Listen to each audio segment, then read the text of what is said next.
Hey there gamers, welcome back to the Board Game Co channel, and today we have a preview of A Life.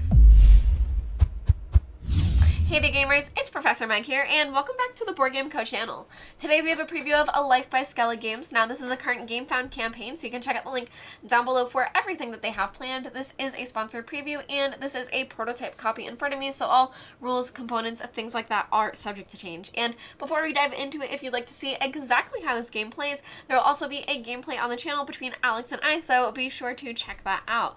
Now in A Life, you are attempting to live out the best life possible over the course of 5 phases. So you have these different scoring markers that are different attributes for things you're able to do throughout your life, perhaps fame, perhaps athletics. So you are trying to gain different scoring markers for these different things, both in life resources as well as scoring resources, because throughout the game you're going to multiply those at the end for whatever you are able to gain, and that's how you're going to have your final end game score. So this is a game where you're going to be playing 3 cards throughout 5 phases, meaning that you have a set number of turns where all players are going to be playing the same number of cards, meaning that it really matters exactly which cards you choose and how you build out your life. Now, currently in front of you, the board is set up for 3 players, and you can see that by the 3 markers here.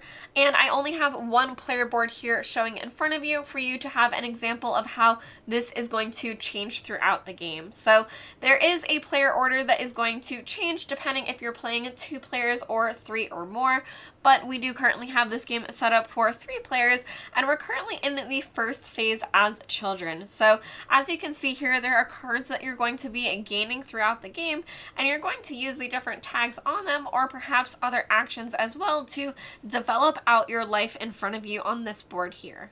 Now, ultimately in A Life, you are working on set collection. So as you can see, there are 10 different attributes here, and they represent different things that you will gain for what you were able to accomplish throughout your life. So for example, the first card that we were able to play is Picture Book, and we were able to develop it with the development action, so we were also able to do the encyclopedia action. So between the 2 of those, we were able to gain some tags, but at the beginning of the game, players are going to start off with some as well when they are born. So you do have 3 health, and that's really going to come into play later in the game, both in ways to pay for cards, but also with your base action once you're in your elderly phase.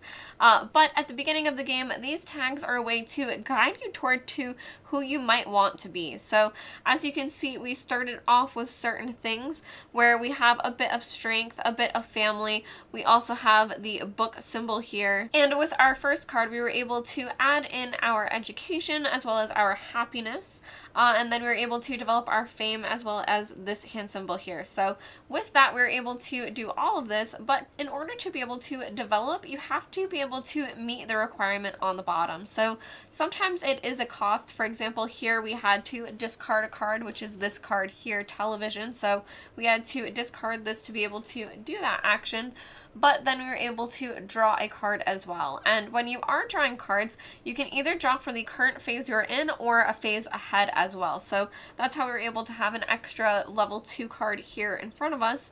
And players are going to, at the beginning of the game, have access to cards that don't have too many requirements. But as you start getting further in life, you'll see that there are more and more requirements. So you would have to have these things here to be able to do the fine dining development. So you can see that players are really going to have a lot of agency in how they build out their different boards, because there are so many symbols that a lot of them are going to feed into each other and kind of shape who your person is. Perhaps they're very artistic and they go to art class, but they also have a magazine and they're a publisher. So things like that are really going to work together well.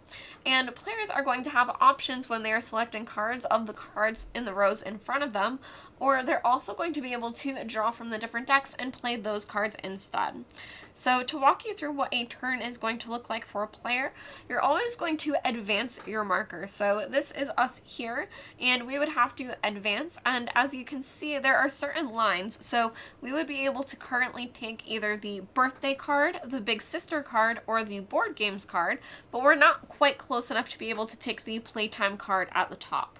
Now, if we did still have a level 1 card in our hand, we would still move across, but we would be able to play that card instead from our hand. So in this example, if we wanted to choose to do board games, because of course, why wouldn't we? We would move our marker over to here. We would take this card and place it down in front of us. Now, another thing to note is that I currently have this set up for you to see it as close as possible, but when you are playing these cards, you're going to be playing them in the columns where you have them in front of your player board. So this would be played in front of you like this.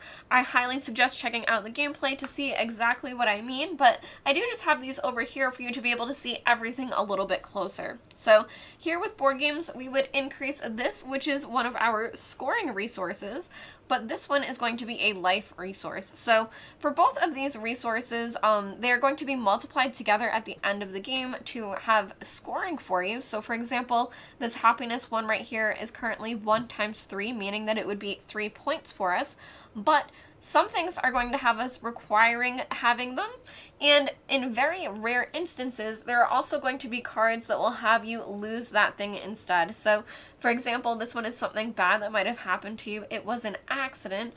You would have to pay that resource when playing the card. So you are able to go into the negative, but then if you are in the negative, you're going to have that as a negative scoring modifier for you at the end of the game. Now, additionally, for us to develop on this card, we would place our marker here, and we would have to pay a card to be able to do so. So we would look at our hands and perhaps discard that accident because it does have us paying things. So we would discard a card to be able to do that, and then we would increase our art as well as drawing a card and increasing our smarts. So we're going to do that and draw a level 2 card for ourselves.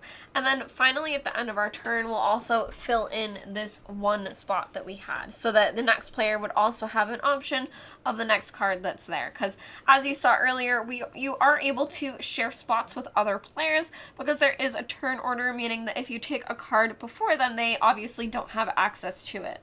Now, instead of developing like we did down here, players are able to do other actions on their turn as well, but you're only able to do one of these 3 actions. So you're able to develop, you're also able to place this over here, and for example, in this current phase, you would be drawing 2 cards. So again, we would be able to choose between levels 1 and 2, even taking 1 level 1 and 1 level 2, but this would be drawing cards for us.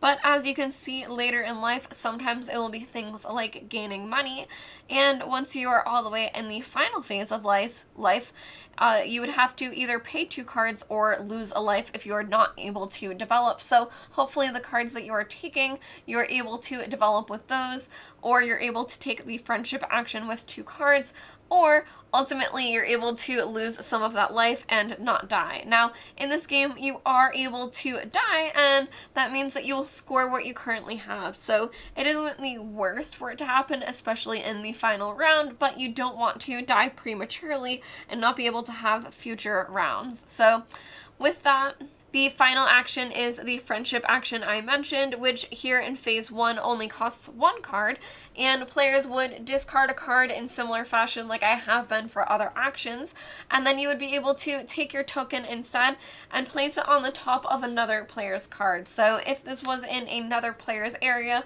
you'd be able to copy it for only the top ability. So you're never able to get the bottom ability of other players' cards, but you are able to copy the top if you find that that's better for you than developing on your own card at the bottom. Now, each phase, players are going to play a total of 3 cards. So you're playing out these 5 different phases, and they do feel very unique to phases of life. So in the beginning, you're a child. For example, you saw we had a picture book. You're going to have things that do feel very childlike. And then as you start to grow up, you're going to experience more adult things. And then finally, you'll enter elderly adulthood and perhaps do things that you have hoped to once you're able to retire. But another thing that you haven't been able to see yet is having children, because you are able to have children in this game. That certainly makes sense for certain phases in life, but your children are able to gain rewards for you as well. So where children may be a little bit costly for you to play out onto the board, and sometimes they're a little rare for you to be able to find, they're ultimately going to be very rewarding for you to get out into play. Now, as I said, players are always going to be able to see 2 rows in front of them. So as play progresses, you're going to be filling out the board with future level cards. So just to show you an example of how the board is going to unfold, once players pass on from certain phases, you're going to clear those cards off of the board.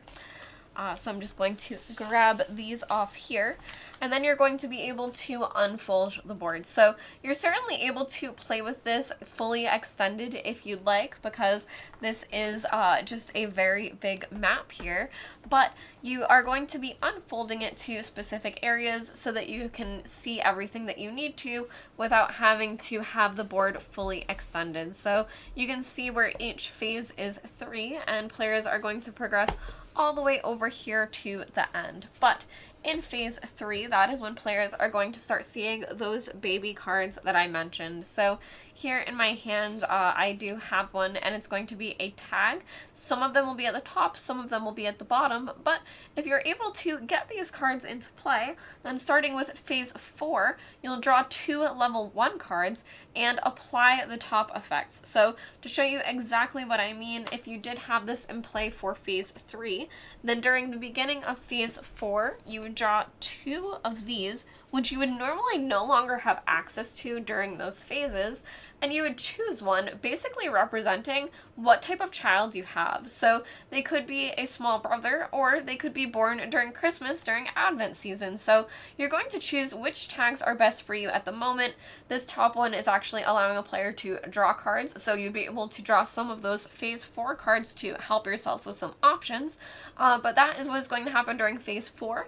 And then during phase 5, you're going to be able to choose from phase 2 cards instead, representing that your child is growing up a little bit. So these cards are going to be really, really valuable, where they don't inherently provide anything from that tag, but that tag will then provide future cards that can really help you because you do have that option between the two.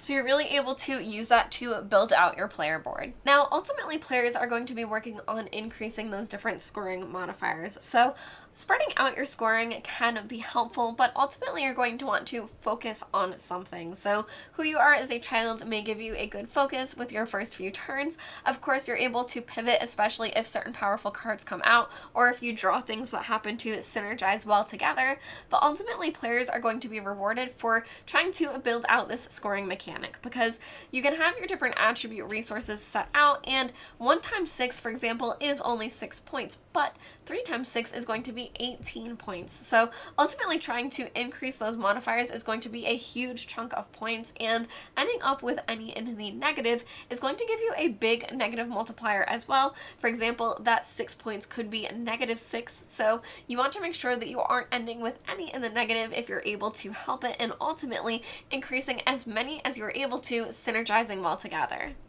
And now you can see we are in the final phase of the game. So we are towards the end of our life. We are in phase 5, and we only have 2 cards left to choose from. So this is an example of how your tableau can really build out. That you can see there was a bit of synergy with the tokens that we have out here, but we're hoping for a little bit more. So with our art here, if this was our final scoring, we have a 5 times 8, which would give us 40 points at the end of the game.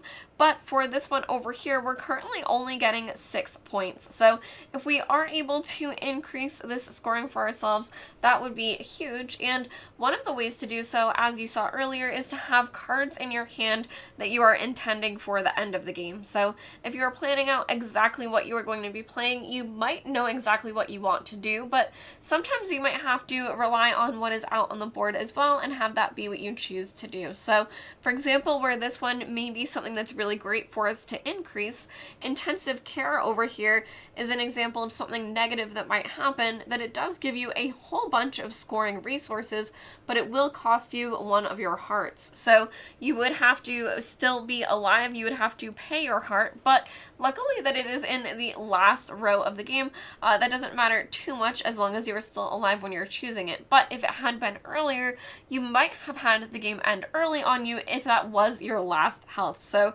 that's an example of the choices you're just going to be presented with toward the end of the game for what is ultimately best for your life. But to walk you through this particular person, in their early childhood, they were into picture books, board games, and baking. They went on to being an illustrator, working in the service industry, and playing music.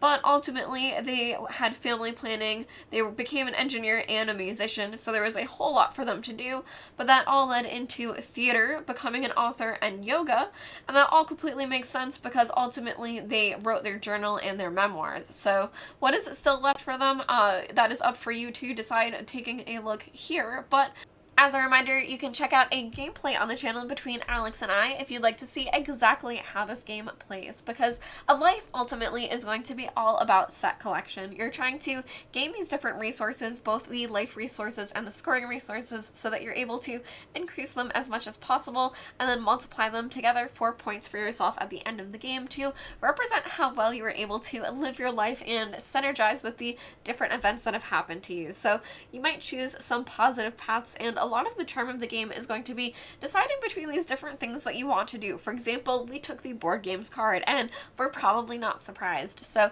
you're going to have these different choices that you are presented with, but you're also going to have this puzzle of set collection of what you're trying to do, because if you want to develop these cards, you need to either have the requirements or sometimes be able to pay things such as discarding cards or having the money to be able to pay for them. So where certain cards are going to be amazing for your tableau, you have to be able to acquire them as well, which is going to be a bit tricky. So you can check out the game found link down below for everything that Skellig Games has planned. This has been a preview of A Life. Thank you all for watching the Board Game Coach channel. I've been Professor Meg, and I'll see y'all next time. Bye!